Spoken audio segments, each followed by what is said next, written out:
What is up, guys? Welcome back to another video. So in this video, I'm going to explain to you exactly why I'm so bullish on the crypto industry. Out of my whole entire portfolio, it's about 80%. I think it might be a little bit over 80%, but like 80% of my whole entire portfolio is in cryptocurrency. So in order for me to have that big of an allocation, that big of a percentage in to be in cryptocurrency, obviously one is to make money, but two is because I truly am that convicted in it.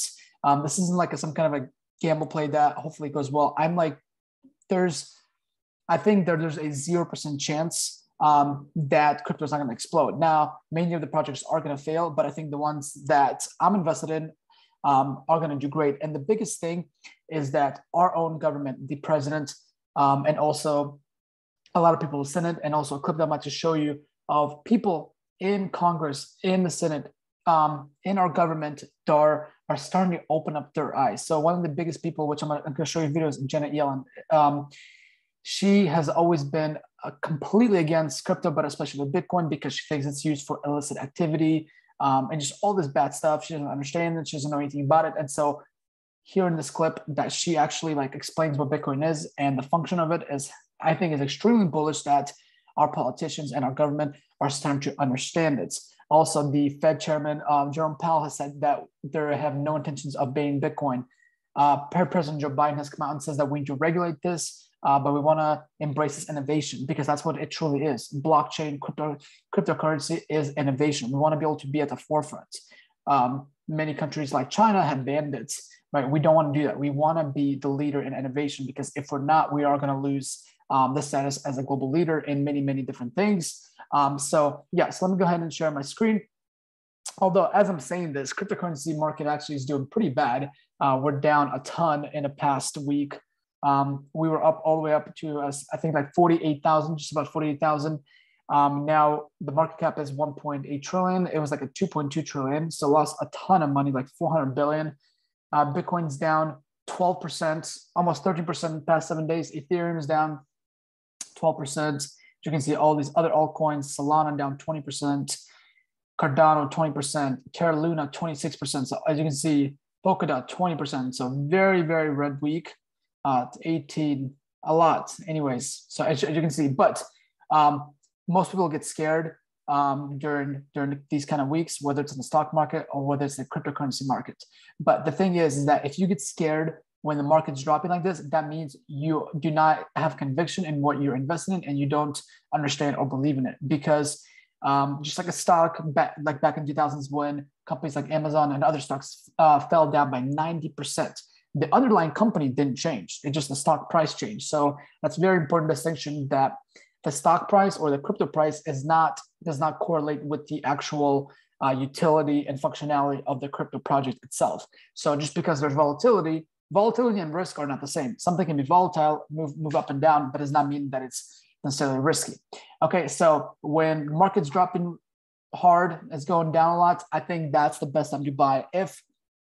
If you don't have money into cryptocurrency, I think you should research it. But I think that the psychology always needs to be the opposite of what the market cycle is. So normally we use greed and fear. So when everything is going up, that's when people want to buy it because it's exciting. That's when things are going up, right? But those are the people that also tend to buy at the top. And when things do pull back, they see a like very, very, very large losses. And then they sell and they're like, well, the market is rigged. Well, the market is rigged is because you're buying at the top. You want to buy when there's blood on the streets, when there's red. Probably shouldn't say that word, but you want to buy when there's red, when there's a lot of pain in the market. That's when you're like, yes, you should get super excited. And when it's very, very, very green, that's where like, oh man, this sucks. That means I can't buy at the same prices that I was buying. Okay, but let me go ahead and play this clip. This is by Janet Yellen. I love this Twitter page. It's called Bitcoin Magazine. It's very, very popular. It's 2.3 million, but pretty much anything Bitcoin, anything news related, they do share on here, which is pretty awesome. So I'm going to play this short clip here. Like banks and credit cards. 45-second clip. In 2008, a person or group of people using the pseudonym Satoshi Nakamoto proposed a decentralized peer-to-peer system for making and processing payments. A key challenge in digital payments is to prevent the same assets from being spent twice.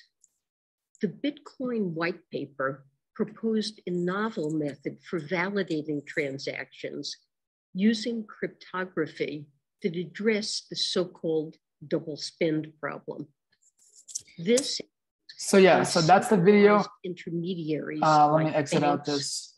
So I think that is absolutely cool that somebody as old as her, I mean, it's kind of funny to say, but yeah, she's very, very old. And a lot of old people, they don't like change, and they don't like understanding change or innovation. So for somebody like her, who has criticized Bitcoin and crypto for so long, is able to explain and understand. And also there's another video where she does see the innovation and the progress that it's going to do in the future that we just need to regulate, which I agree. But I think that is really, really awesome. And so that is why I'm such a big bull in the crypto industry, no matter if we drop to 35, 30, even 20. I mean, obviously it's not going to be fun to see your portfolio down, but I'm definitely not selling.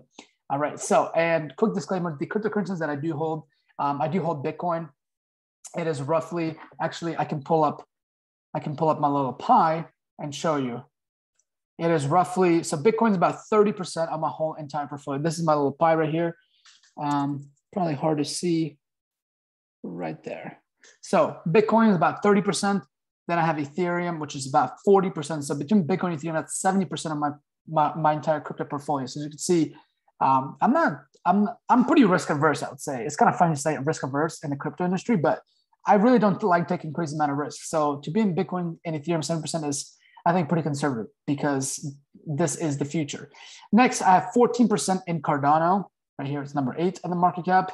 Then I have 12% in Polkadot, which is right here on 13.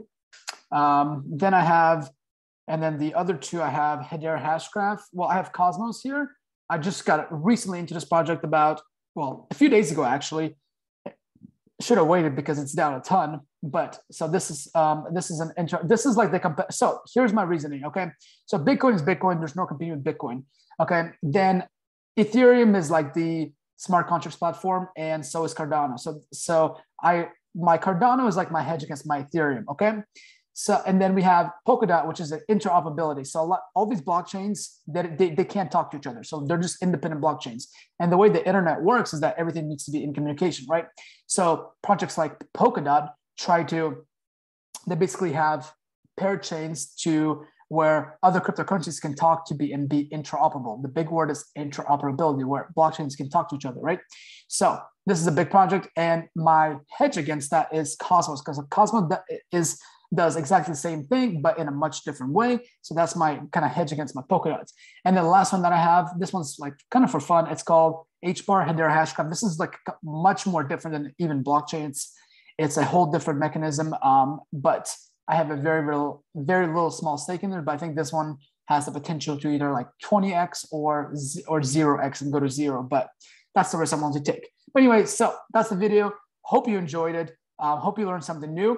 But yeah, again, I have never been more bullish on the crypto industry because we are still so early. I think that once spot Bitcoin ETF gets approved, once Ethereum merges to ETH 2.0 this summer, I think we're gonna be off to the races. So the first year has been rough for crypto, but also the stock market. And that's something also to remember is that crypto is not just falling, stocks are going up. Stocks are going down and crypto is going down. So it's not like stocks are risky. It's the whole entire market's going down on a macroeconomic level. So that's also important to understand. Anyway, hope you enjoyed it. See you in the next video.